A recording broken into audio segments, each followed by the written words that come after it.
DIY dishwashing liquid na pwedeng pang negosyo o pwedeng pang gamit sa bahay. At ayan, nateka na nga ako ng 14 liters ng tubig. Pwede namang mineral or pwede naman tubig gripo lamang basta panatilihing malinis lamang. At heto nga ang una ko nga palang nilagay ang surfactant. At pagkatapos niyan ay dahan-dahan lang haluin hanggang sa matunaw ang surfactant. Baya naman din kasamang manual kaya naman napakadali lang din gawin. Pagsusunod-sunodin mo lang din ang tamang paglalagay ng ingredient. At ang aking napili nga pala ay watermelon. At alam niyo ba na pagtapos ko itong gawin ay napakabango at napakabula. Pagkatapos ko nga pala ilagay ang watermelon ay pinahinga ko muna siya ng 20 minutes tsaka ako lang nilagay itong salt.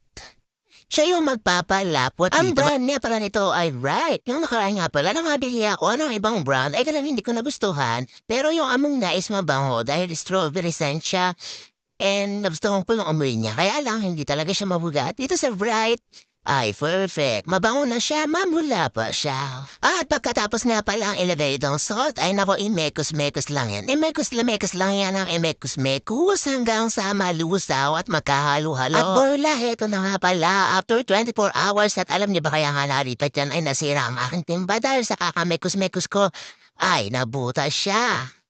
Hindi na pala matibay ang timba.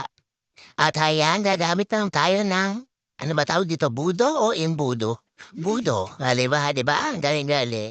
Ayan na nga, bottles lang ako dito na mga nakatambak at nilinisan ko lang siya. Kaya naman kung gusto na rin makatipid ay ilalagay ko ang link at syempre mag-check out na. Check out na, pang bahay, pang benta, pang negosyo. Ayun.